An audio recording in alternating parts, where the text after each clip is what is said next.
see any ways you could have handled yourself better? Good evening, officer. How's it going? Did you know you were swerving between lanes? No, officer. Let me see your license and registration. Sure.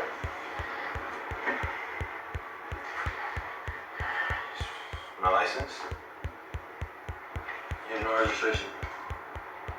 Now, Darren, we've had some problems with gangs moving guns down this highway. You're not packing any Tech 9s, are you? No, sir. I didn't think so. So you don't mind if I take a look, do you? Officer, I know you're just doing your job. I don't have any guns or whatever, but I don't consent to searches. Perfect. Rule number 3. You have the right to refuse searches. This comes directly from the 4th Amendment.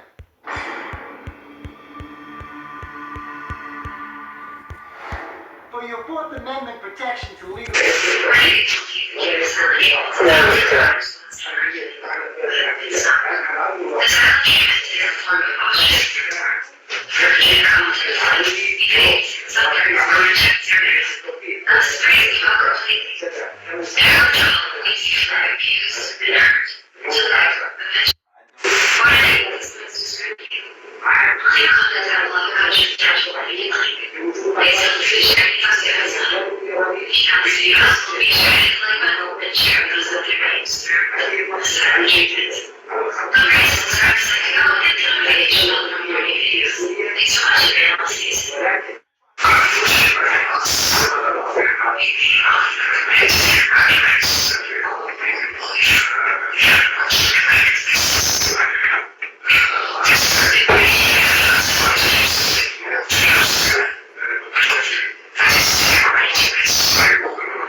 Turning me, I'm free to go.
We're going to be running a 315 square around this car, but you can possibly run up to a 335. Now, with this kit, they also send you some flat pieces of steel. Now, they send them to you flat for a couple of reasons. One, they're just a little easier to ship. And two, the variations in your cut lines between person to person can be different and change. So you have to bend these into shape to match the contour of your cut line. The reason why you're doing that is when you go to install your wheel tub, you're going to have some kind of a lip to weld this wheel tub to. So the idea here is to take these pieces of steel, you're going to have to set them kind of into place, and you have to make a couple marks with a Sharpie, and you're going to have to bend them to kind of match the contour to build this lip. Now, you can do that a couple different ways. You can take this over to a bench or your vise, and you can kind of start bending them into shape. You can just use solid muscle with your hands. They're not that heavy, they're not that hard to push, but it could be a little bit of work. Or if you have a hammer and a block of wood, you can do that too. So what we're going to end up doing here, setting them up here in place. We're going to grab a Sharpie, make a couple lines. We'll go over to the bench vise. That's the easiest one. We're just going to bend these things into shape.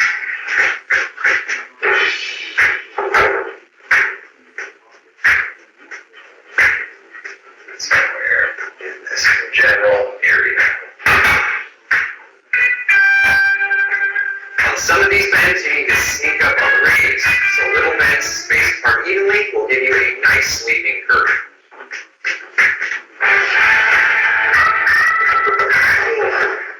Set this in here, it's close-ish. We've got one bend done, but we gotta do a couple more bends to get it to fit right. So, right in here a little bit, we'll bend it again.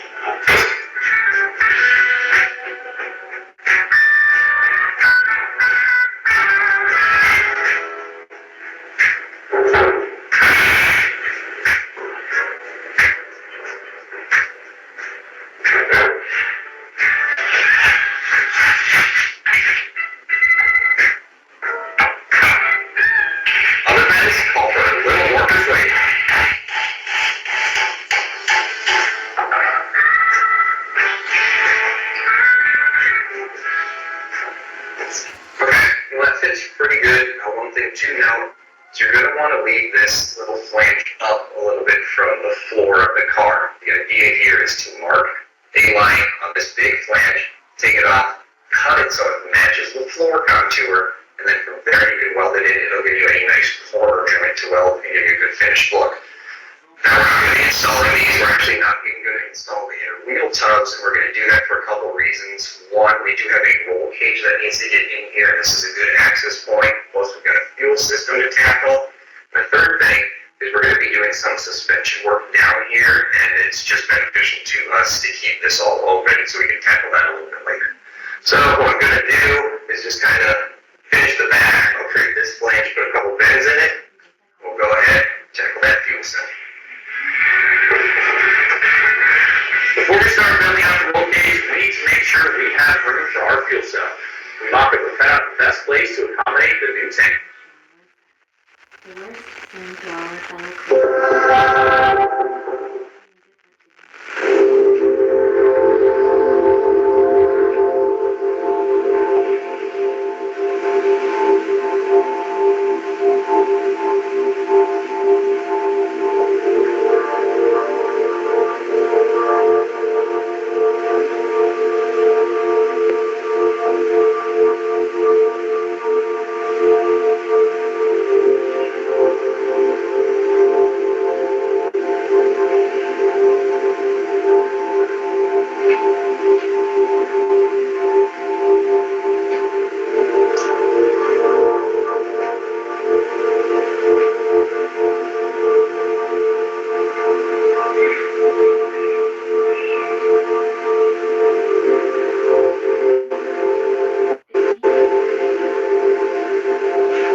change some stuff. So we've got this awesome setup from Radiant Engineering. They sent us a fuel cell with all the good bits on the inside. They also sent us this cage to actually install it in there, and this saved us quite a bit of fabrication work. We'll talk about this later when we actually go to plumb the car, but for right now, we're just going to try to get this in the back of the mirror. Now, there are a few things to consider when you're deciding where you want to put your fuel cell. In most cases, you'll probably end up somewhere in the back of the car, just like in our Camaro. In our case, we're going to cut out a big rectangular hole and sink this thing down as far as it will go. But you still have to be mindful of how big the fuel cell actually is. If ours was a little too wide, it could potentially interfere with the rear axle and other suspension components as they go through their motion. Something that's really cool on high-level race cars that you could also do is put the fuel cell in the passenger compartment. And what this will do is concentrate more weight into the center of the car, making it more responsive to the driver's inputs. A good example of this is something like a figure skater. When they have their arms in, they tend to spin really fast, and when their arms are extended, they spin much slower. So in our case, we feel like going in the back of the car is going to be just fine. So what I'm going to do here is actually just flip this thing over, mark out the rectangle, and we'll cut it out.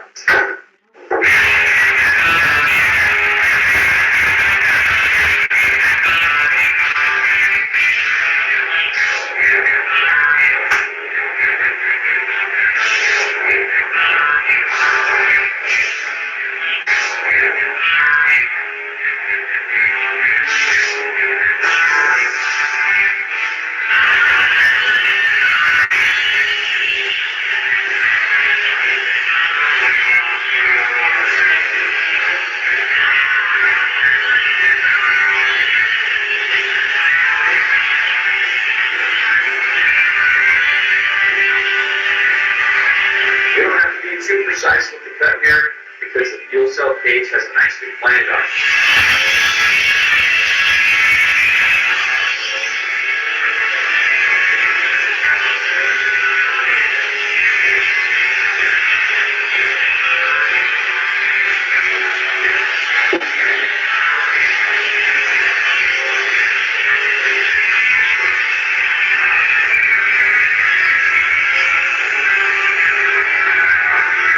The reason why we're sinking the cage down into the floor is because it'll help keep the center of gravity lower overall.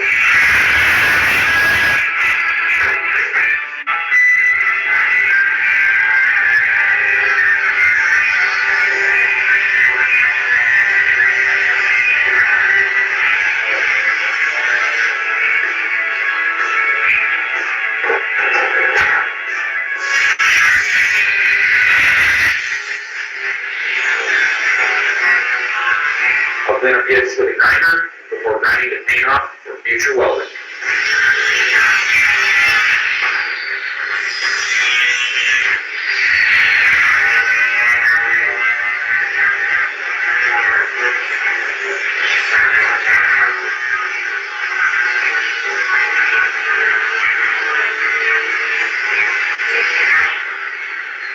Okay, so holes cut out. This thing should fit no problem.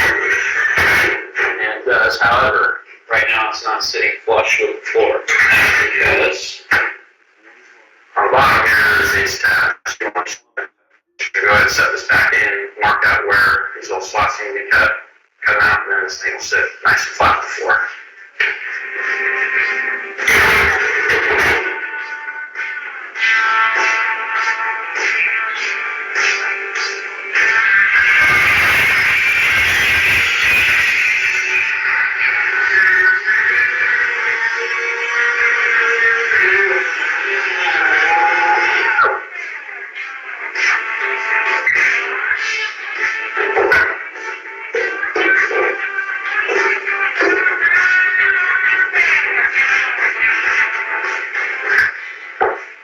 In here now, and it sits nice and flush with the floor. I don't need to put the fuel cell in, but these look really cool, so I just wanted to take a peek at it. But this will give us a pretty good idea of any obstructions you might have in your fabricated roll cage and rear firewall. So we're not going to tack anything in right now, just because we'll probably be taking these out and putting them back in several times. But when we go to put it in the final time, I'll just do a stitch weld around the outside, and that'll be a good installation. Well, that looks really good. How did it go? All good. this will be a nice location for the fuel cell. We're starting off in good direction with some high quality parts. Right, I've got the passenger side pretty much buttoned up for the wheel tub area. I just have to abandon these two pieces of the driver's side. We'll be ready for the roll cage. Yep. We'll have a really good idea of where the cage's going to land. We've done a lot of cages before, but this one's going to be a little different because there's a few unconventional fabrication techniques we're going to use to build it. So, yeah, some cut lines that are going to be a little crazy. So yeah. I'll get these in. We'll keep moving on.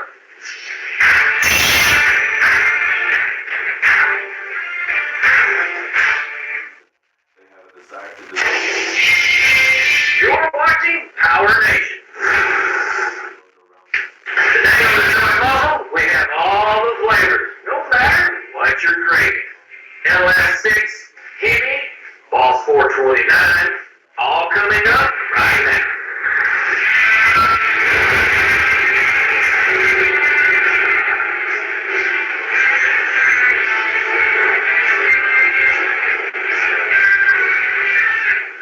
There's a unique the feel of the driver's seat, the rumble of the engine.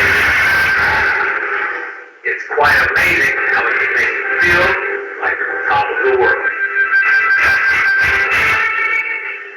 Muscle cars elevate towards emotion, no matter the make or model.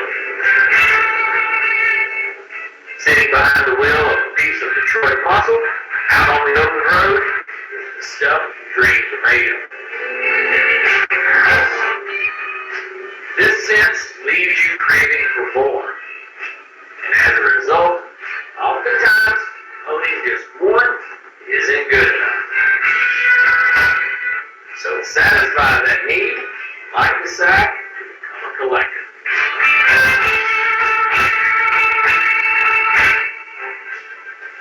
After a quick stroll to Alexander City, Alabama, we're here at the Welber Muscle Car Museum. We're going to take a look at some impressive examples of automotive history.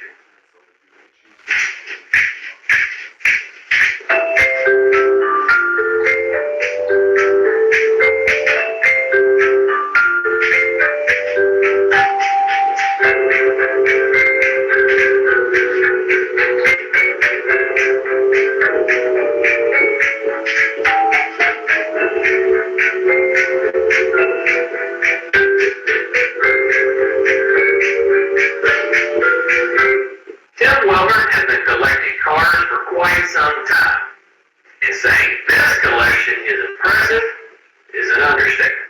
We're here in Alexander City, Alabama, at the Welber Muscle Car Museum.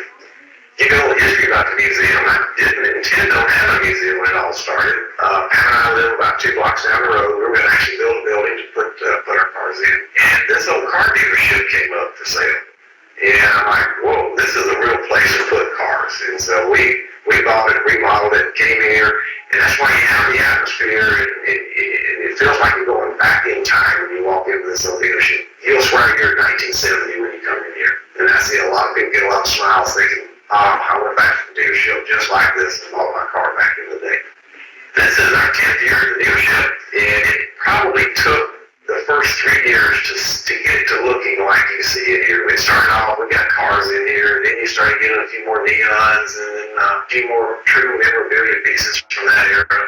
And over the last 7 or 8 years, we've really come a long way in converting it to a true 1970 dealership. The things you see are truly from 68, 69, 70, like the flags on the cars, the danglers in the ceilings, the neon, all of this would be exactly what you would have seen back when you went searching for that muscle car.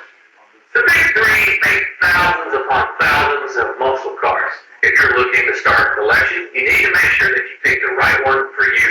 Well, I'll put it this way, all cars in here have a story. Whenever I bought the car, I always want to know the story behind the car, but there are a few special ones I can think of probably that comes to light right away. Ham's pink 446 pack RT over here, which I only made 2 of, and she lays total claim did. That's one that'll never leave.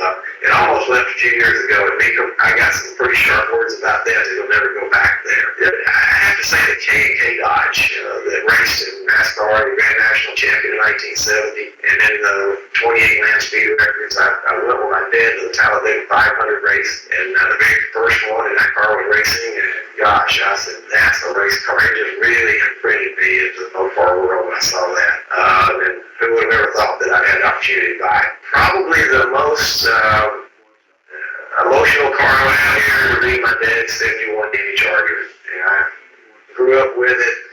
I can't believe it's still here. And I have to say, my dad made sure as I got 16 years old, those keys were not to be found. And that's why I'm talking to you today, because I'm hearing the cars here. For the 16-year-old with 426 Hemi, that would have been the end. Probably my dad knew it. Now, no, this is the one that is dearest to your heart, right? Yeah, there's always something that starts you thinking about what you want to be in life and what you want to have in life. And I can tell you, this started all with the collecting world for me. This is my dad's 426 Hemi Charger. I could almost get a little teary-eyed thinking about all the fun we had in this car. As a kid, I said it, dreaming about someday getting the keys to it. That never happened. But I could clean it and wash it and do all that fun stuff and baby it. But the reason I'm talking to you today is because he didn't give me the keys at 16 years old. And that's why the car's here. Because a 16-year-old, something like this, my dad knew would not be a good scenario. But yes, there's always something that sparks you to want to collect. This is what it did for me right here. And my dad loved this Mopar, and I do too. And so does my brother. So this car will never leave the family. It'll never be sold in my lifetime. There's no value you can put on something like this. I mean, it's an impressive car, you know, hands down. They only made 63 of them. That's what's kind of fun too. And I tell you what, I think my dad would smile pretty big right now if we took this car out for a drive. I tell you, I bet you I want to smile bigger than he. Coming up, Dad tosses us the keys, and I'm dropping the hammer.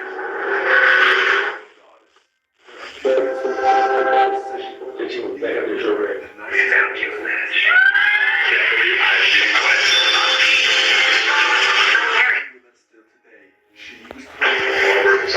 Just me. At the age of 10, she witnessed Good work. And that's successful. You're disrespectful every single conversation. You guys consider calling it? Love freaks me out, but I want to find my person for life.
Oftentimes, as a collector, there are pieces that you have an emotional attachment with, which makes them priceless.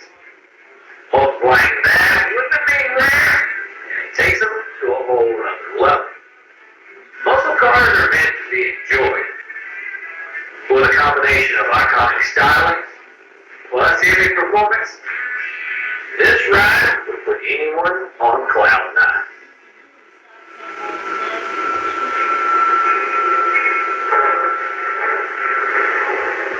I have to say, I feel pretty cool riding in the passenger seat, so might have to turn the heat on for you, man.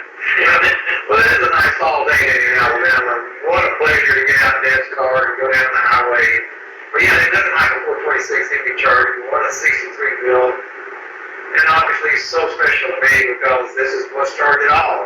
My dad, back in the day, buying the Eagle Charger. And that's what you ride in today.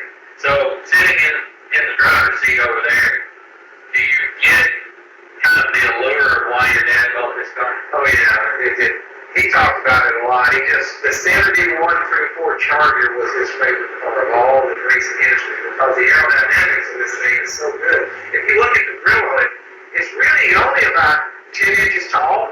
When you lower that down into a race car shape, you've got something to slip through the wind. Really good in this coat body style. I know, just sitting over here, it's unique how an old car, at least for me, the connection that I have, even the smell. Yeah, they got a unique smell. You know, it's just like brand fortunate yesterday you're back. You know, and even then, with my young son, I hope that he's picking up on the same stuff when he's riding beside me or in the back seat of one of these old kids. What dad, just like I did with my dad, and hopefully that didn't happen for you, Sonny, because I'm telling you, people who are around cars and they get the connection to them, it's something that's good for you.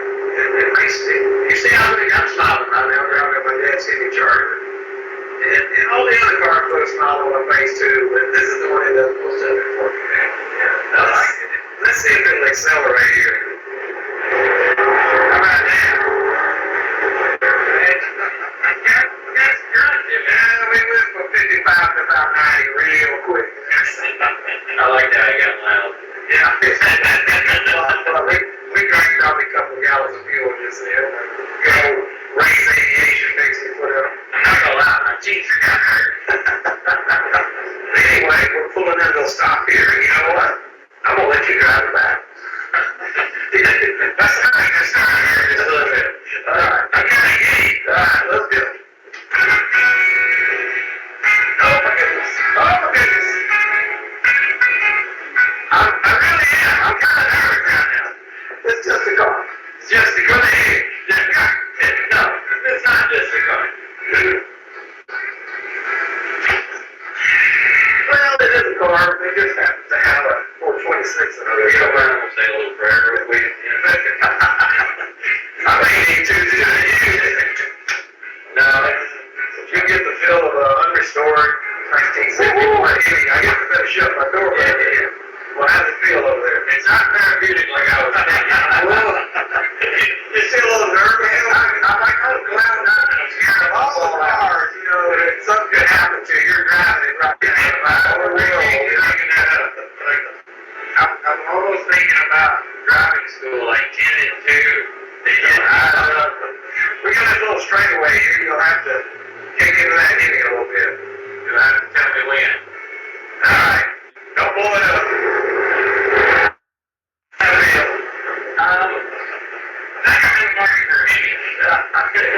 That's right.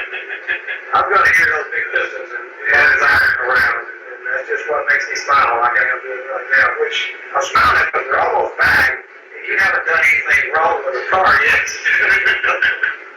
I want to say thank you that you don't understand your joy is the other thing. Well, you're one of the few people that ever got to drive this one. Well, bucket list. Check. Check it. We got one more. Got one more. Up next, one of those secrets for keeping the car running for 50 years. We get the inside scoop from some experts.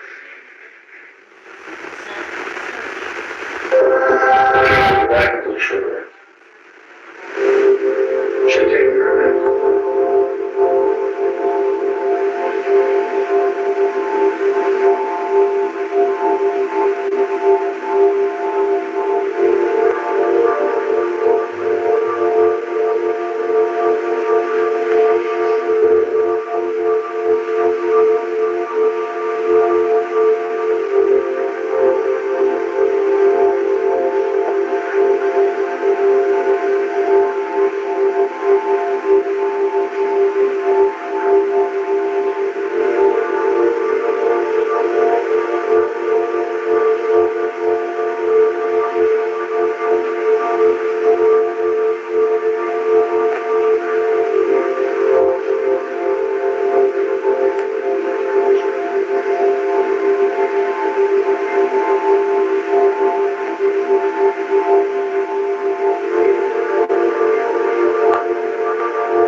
good friends that are considered experts in the industry. John Raymond has been surrounded by muscle cars his whole life. Working at Mecum Auctions has given him the opportunity to see the best of the best. And seeing Jim's collection is way more than just another day at the office. Well, you see that? And I was warned before I came here that this so-called collection of his museum can be sensory overload, and that is an understatement. This is top shelf, world class, not only with the cars that are on display, but with all of the memorabilia, the way everything is arranged and organized and displayed around the museum, especially here at Oak Park. Generally speaking, car collecting stems from having a passion about cars and specific cars. You could be a car collector with one important car. Certainly, we know lots of folks that have worked hard through their life and have found out and have identified a car or two that's important for them to have.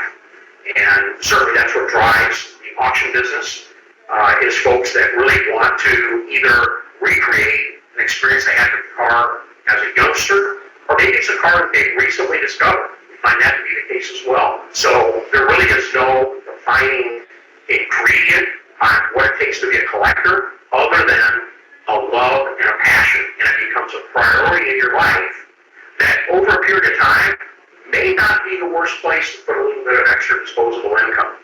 Most people that have had cars, or even a single car, for a long period of time, when it comes time to sell, they're going to do pretty good with it.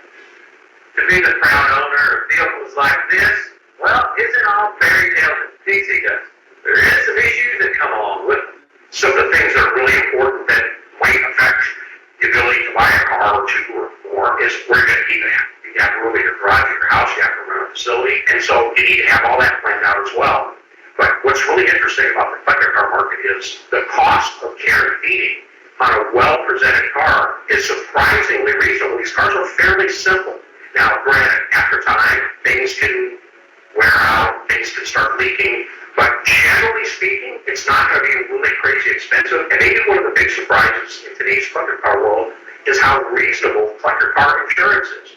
Way less than your daily driver. So if you've got multiple cars, you can insure them quite inexpensively, and most states even have multi-year anti-vehicle license plates at a fraction of the cost of real license plates. So, pros and cons to everything, but I can tell you from experience that having the cars and having to write a check occasionally for some of these issues, it almost really becomes secondary. When you get one of these cars, the worst thing that you can do is not drive it. So we drive every car in the museum, not one of them will fire right up and go out the door. There's one little trick to it, they're carbureted cars.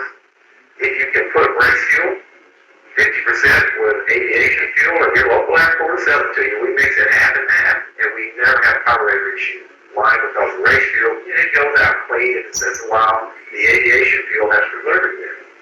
And the two combined give you what you need to, keep the carburetor going. Sometimes with vehicles with this type of prestige requires skill in hand. We do carburetor service every so many years, whether they need it or not. We at least check them out. We want to know that we're ahead of the curve servicing those parts before they age themselves into a problem. Whether it be spark plugs, plug wires, fuel systems, fuel pumps.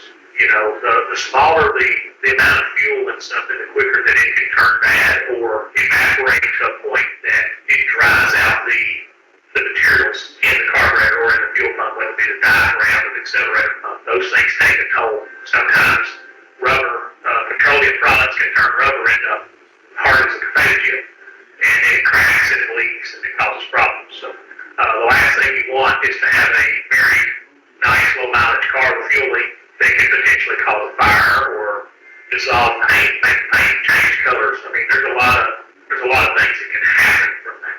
That's a big part of the job.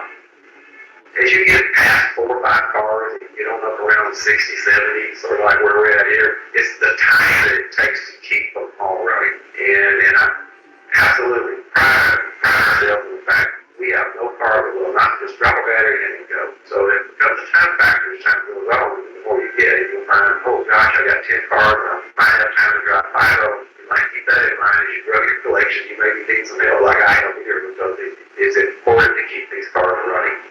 You can't be nervous to work on a car.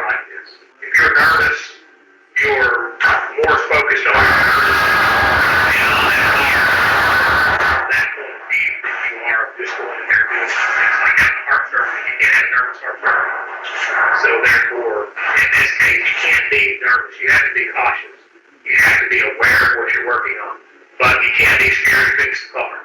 We just fix it, we move on. That makes it also comforting to be able to work here. It's always a challenge, and I think the challenge is what helps keep it fresh.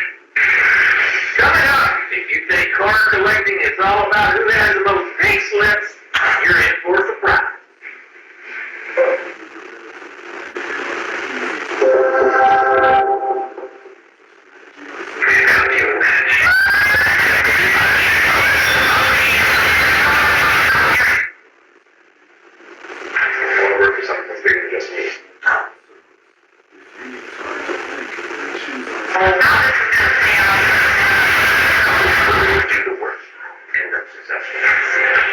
Disrespectful every single conversation. They're calling you. Love freaks me out, but I want to find my person for life. This could be the start of something amazing. Or maybe not. I'm always looking for my person. Keep showing me things work good right now. I don't know how this works long term. I'm like 1 second away from starting it. But wait. Everything's perfect. Ready for me.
Before you just jump into collecting, it's always wise to do a bit of research, because not all these vehicles are created equal. So the first thing that I always recommend folks that actually where do I start is really identify, number one, more than anything else, a budget, price range. Because there's no sense in getting all excited about a great example of whatever particular car you like, but when it's priced out of the range that might be possible. Pick up some cars that you want to buy, do some price comparables so that you know that you're going to be roughly in the same ballpark. And then, of course, you want to seek out the best example of that, whether in an auction or anything else. The market right now is very strong, it's very hot, but there's no reason to think that the market's going to be easing off, even anytime soon. So I also recommend that people jump in now. Owning these cars puts us all in our happy place. And I don't think you can put a price tag on that. To accumulate a collection this expensive doesn't happen overnight. It takes years of hard work and dedication. When did I start collecting cars? And that went way back to my dad's day with the 71 EV Charger. That's where the roots started. Collecting like you see here in today's world, because I've had all the years to find just the right cars at prices that were a lot more reasonable in the early days than they are now. Maintaining a car collection like this, you have to think about things getting dried out. You also have to think about moisture being collected in certain fluids. Turned away. Or This suspension system that had a much better ride and a little bit of ride height adjustability. It's going to be on this walking handle. When they decided to go somehow pay for this track record. So we got what it is. So we put it called the certified automated and came through this axle. Now this is for Explorer. And this axle, in conjunction with these tire wheels, puts our track width at only a half-inch wider than the stock setup. So we're in great shape there. Now this has got 373 gears, it's just like our Team Cherokee. It's got a limited slip differential, 31 spline axles, disc brakes, and a 5 or 4.5-inch bolt pattern. This one seems to be a low mileage unit, pretty good shape.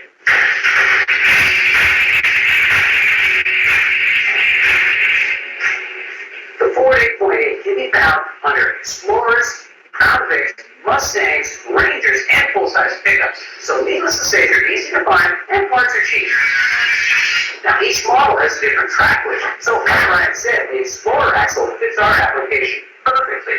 Now we're not hacking stuff up, we're unbolting things and taking it apart because after all, these are antiques.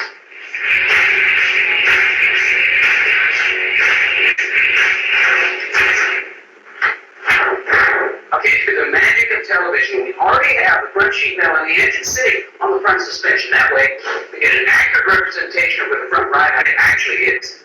And knowing where that's going to sit, well, we can set our rear ride height exactly where we want it. And on this old truck, well, we're after either a level stance or even one with a slight rake to it.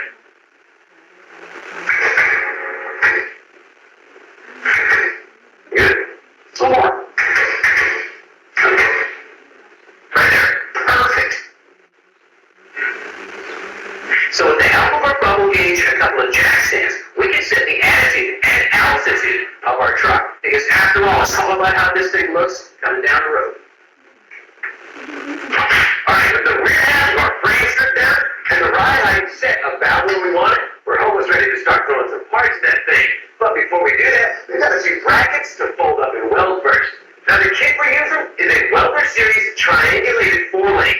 Now all 4 links have some adjustability built into them, so you can dial in your pinion angle. Now the kit comes with the tube sleeves and urethane bushings to attach to the link ends, as well as all the hardware you need. It's got coilover mounts, upper and lower link mounts, as well as the shock tabs to attach both the axle and the frame end. Now before we do that, we gotta bend up and weld these lower link mounts, and we're ready to go.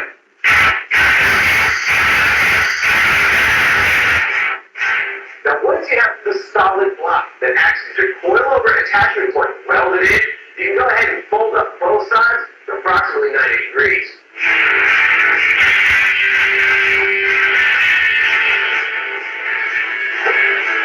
Now here's a pretty handy tip.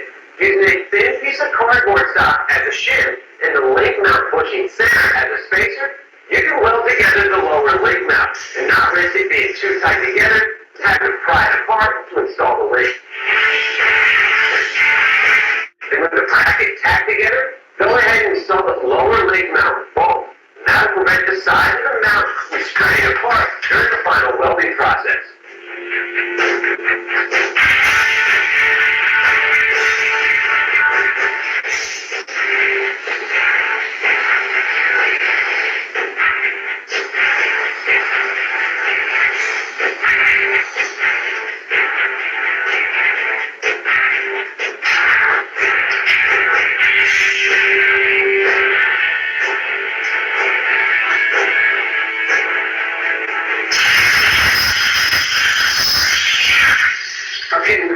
Copious amounts of axle brackets from the Explorer axle, and I'm grinding everything down to smooth it out with a flat wheel. But since we don't know exactly where our new 4-link brackets are going to go, I'm going to get rid of the rest of the paint on the axle tubes.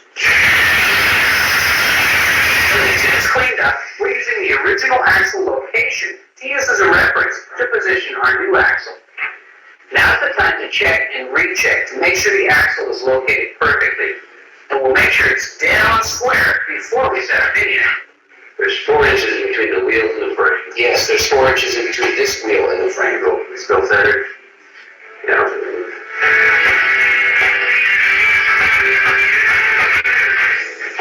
Yeah, right about there. You dial our ass in with 4 inches. Cool.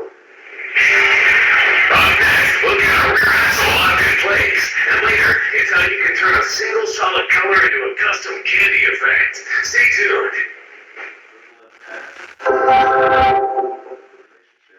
This could be the start of something amazing.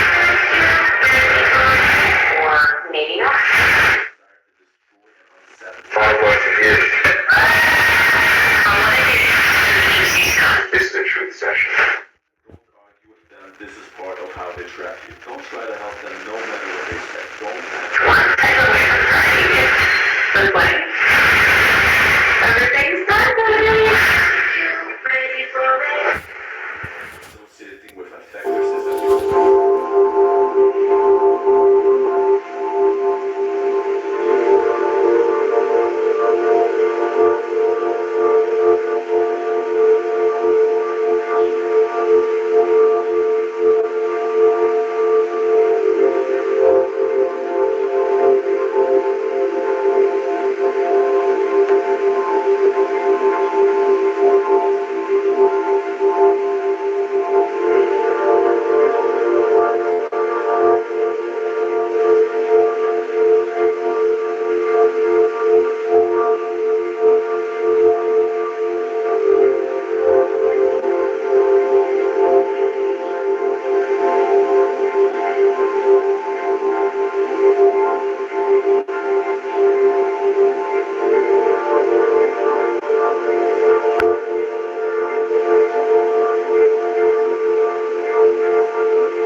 centered in the frame, and square. We've got our pinion angle set about where it needs to be, and the frame is sitting at right height.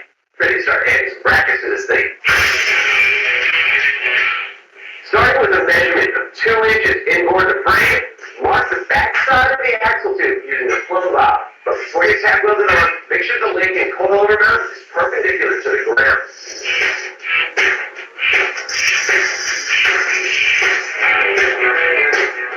With the lower link bar right where it belongs, you can see that the front link is almost exactly where the original leaf spring and mount was. And the box there, so there's some trimming that has to be done. About here, and about there. Now this work would be possible with the bed still on the frame.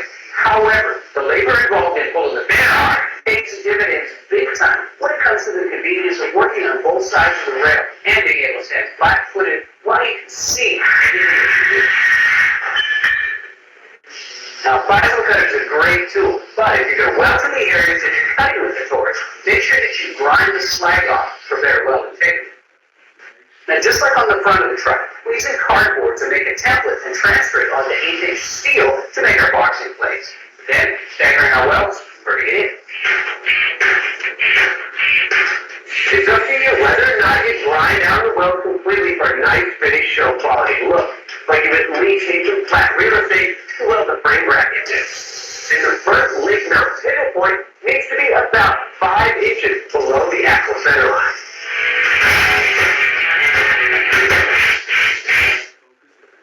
Alright, now you may have noticed we haven't discussed the need for a rear track bar. That's because the 4-link system we're using utilizes triangulated upper links. With both upper links mounted at opposing angles, that's going to eliminate any side-to-side or lateral movement of the rear axle, letting us run without a rear track bar.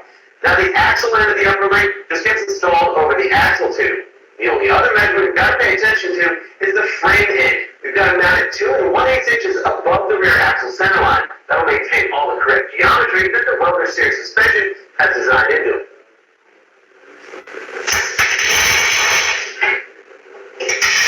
Now before we send the NT suspension system onto its final resting place, we wanted to show you guys some ideas that you treat them second. You don't just say, oh, the soul is sick, and then they throw the body out. No. The body is also sick, but it's seen as a container for the soul. Are you wanting to save more work? Well, we'll cut your workload by 80%, but we say 20% of your daily tasks and activities. It doesn't necessarily have to yield 20% of what you want to get done for the day. Use the 80-20 Pareto principle to make smart decisions about your tasks for the day, and you might be surprised at the outcomes.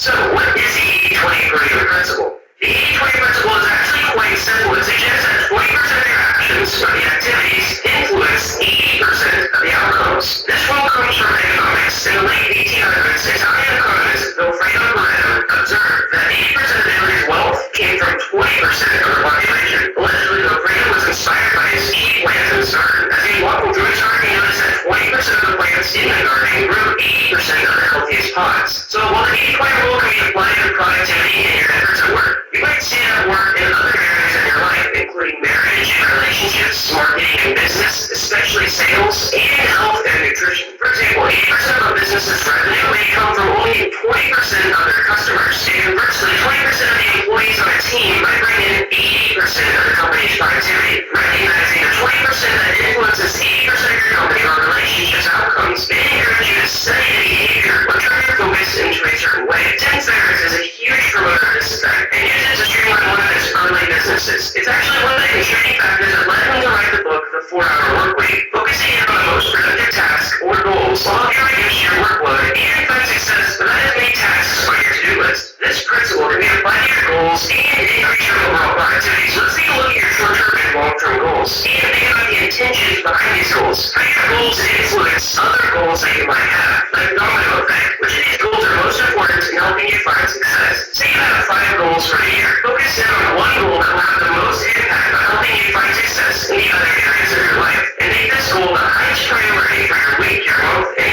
even the entire year. Consolidate your tasks to focus in on what will help you achieve this one goal. Maybe that one most important goal is reading, or maybe taking online courses, or finding a mentor. You need to double down on that one first. In addition to consolidating your goals, we can use the Pareto principle to focus in on 20% of the tasks that will have the most impact on your productivity or education. What's the best way to pick the 20% most effect on us? Well, you can usually use past experience. If you've worked with a similar goal before, think about a handful of tasks that have made the most impact on your success. For me, one of the best habits is either reading, taking online courses, or finding mentors. Now, evaluate the tasks that you have given yourself in order to achieve these goals. Which of these tasks resemble the ones that have made you the most productive? If you can consolidate your goals or put the most important tasks first, you'll find yourself reaping more benefits from your daily, weekly, or monthly to-do list. For example, I realize I earn way more per hour if I write one script than if I spend the time editing a voiceover, which takes up usually for me the same amount of time. So to double down on using the 80-20 rule, I stopped editing my own narrations, outsourced them to someone else, and spend more of my own time perfecting the scripts that I write and use in these kinds of videos. So let's look at an example. At the beginning of the school year, maybe you have 5 goals. You want to get good grades in school, you want to get an internship, you want to lose weight and stay healthy, you want to party less, and you want to enjoy the college experience. Well, first of all, these are not really good goals, but that's a video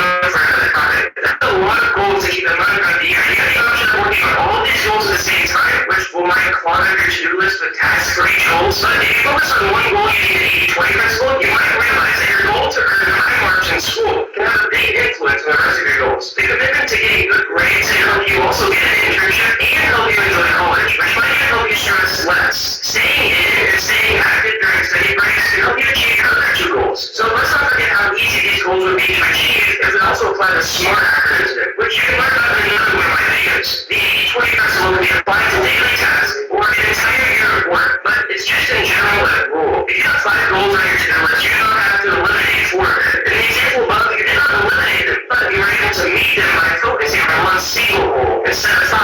By consolidating or shifting your focus to a set of goals that will give you more satisfaction, that will help you relieve your workload and make the most out of your efforts. One of the best ways to speed up your goals is to work with an expert who's been refining your techniques for years. To help you with this, today's sponsor, Skillshare, offers online courses from sales to dating to body language, even technical skills like watercolor, graphic design, and even DSLR photography tutorials. There's over 17,000 courses at the moment, and the price points, well, in my opinion, one of these courses is worth way more than the monthly fee that they charge. A premium membership costs less than $10 per month that you pay annually, and if you're interested, you guys can sign up for free for 2 months with a link in the description. You guys know I'm pretty big with my sponsorships and always transparent, and I've been using Skillshare for a while now to boost my money potential, and it's my first go-to platform to learn something new. For me, I recently completed the productivity habits that stick course about something called time theming. If you want to check it out, click the link in the description, and you can get your first 2 months for absolutely free. Anyway, I hope you enjoyed this video and learned something, and thank you so much for watching. When it comes to me from many sources, I'm using money to bless my life and other people's lives. Every day I'm open to receiving money from private Security personnel, well, police officers in the United States by 3-1, generally have a right to search you as a condition of entry into private property. In such cases, it's up to you to decide if the search is worth the price of admission. As long as you're free to walk away, the security personnel do not pose a threat to your constitutional liberties.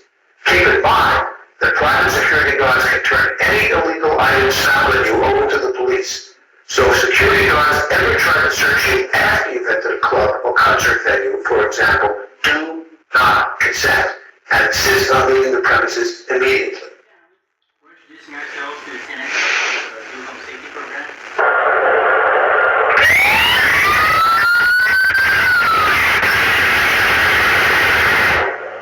The fifth amendment states that no person shall be compelled in any criminal case to be a witness against himself, nor be deprived of life, liberty, or property without due process of law. Remember, police encounter the smartest way to take the live is just to keep your mouth shut, because you always have the right to remain silent.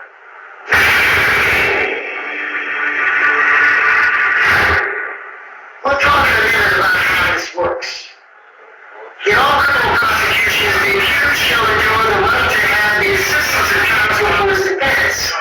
So if the police interrogate or arrest you, asking for a lawyer is a good way to assert your right to remain silent. Or not. That's right. Regardless of what you have seen on TV, police don't usually have to read you your rights, even if you're arrested. So it's up to you to make sure that you understand the law and make smart choices.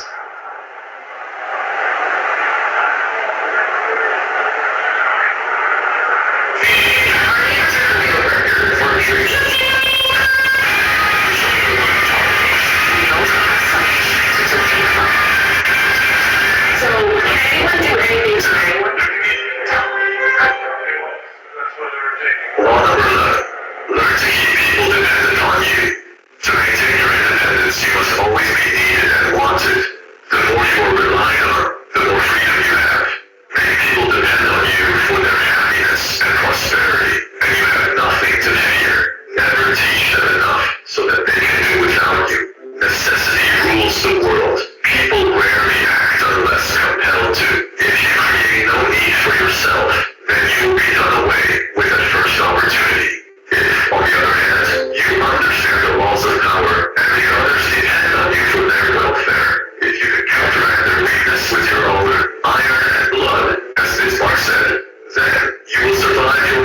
gained their strength, their intelligence, and their spine. And in the process, he became a powerful force to reckon with.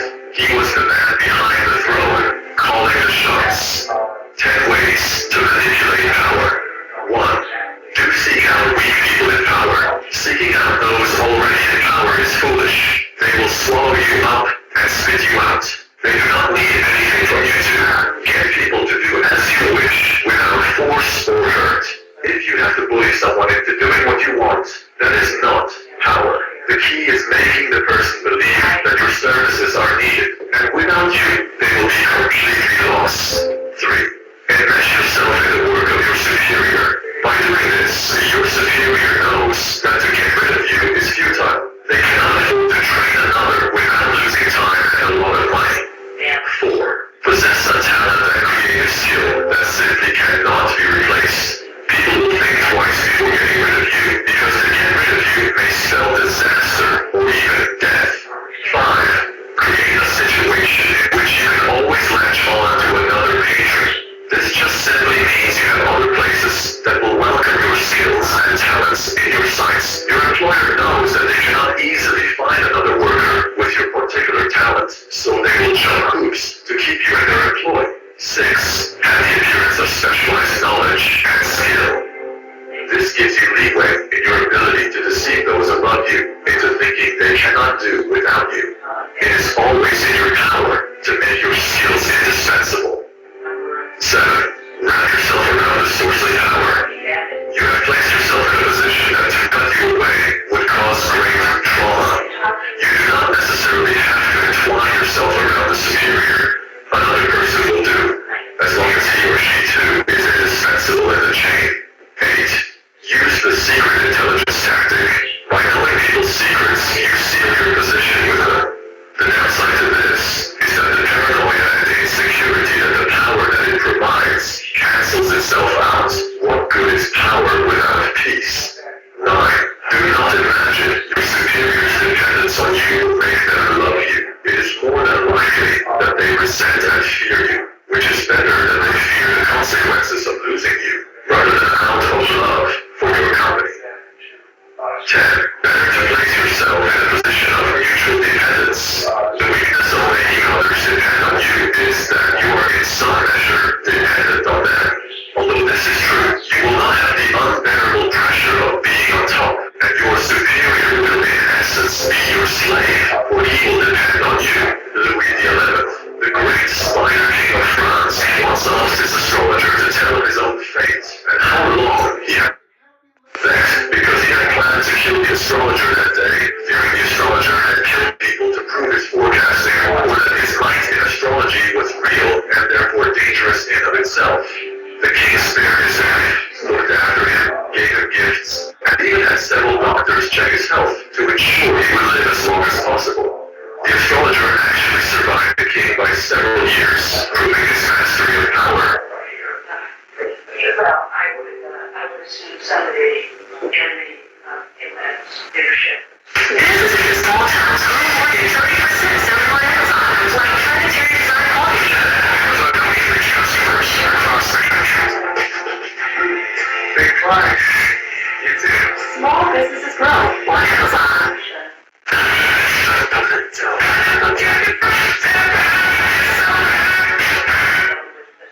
Law number 5. So much depends on reputation. Guard it with your life. Reputation is the cornerstone of power. In the social realm, appearances are the barometer of almost all our judgments. Your reputation will protect you in the dangerous game of appearances, distracting the probing eyes of others from knowing what you're really like, and giving you a degree of control over how the world judges you a powerful position to be in. Why is reputation important? A strong reputation increases your presence and exaggerates your strengths without you having to spend much energy. It can also create an aura around you that will instill respect, even fear. In the fighting in the North African desert during World War II, the German general Erwin Rommel had a reputation for cunning and deceptive maneuvering that struck terror into everyone who faced him. Even when his forces were depleted and the British tanks outnumbered his by 5 to 1, entire cities would be evacuated at the news of his approach. As they say,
serve quality.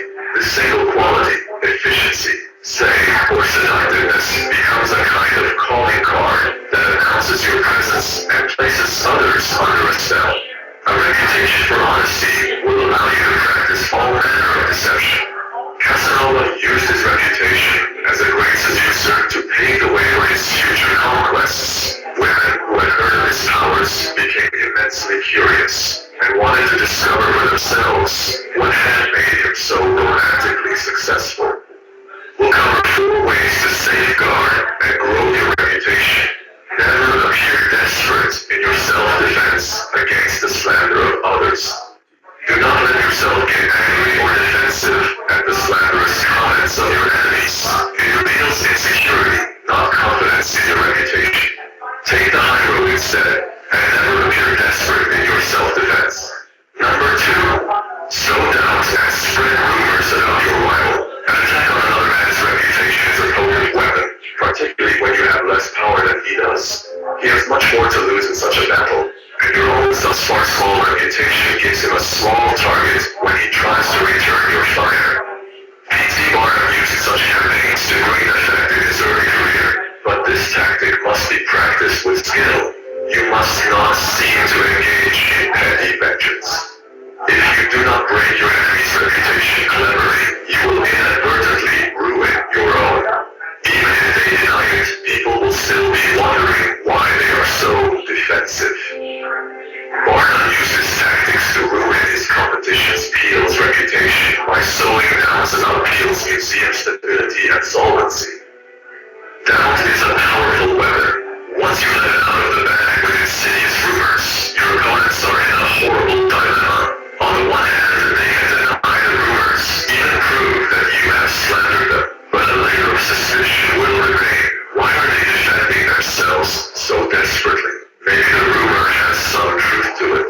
If, on the other hand, they take the high road and ignore you, the doubts, unrequited, will be even stronger. If done correctly, the sowing of rumors can so infuriate and unsettle your rivals that in defending themselves, they will make numerous mistakes. This is a perfect weapon for those who have no reputation of their own to work from. Number 3.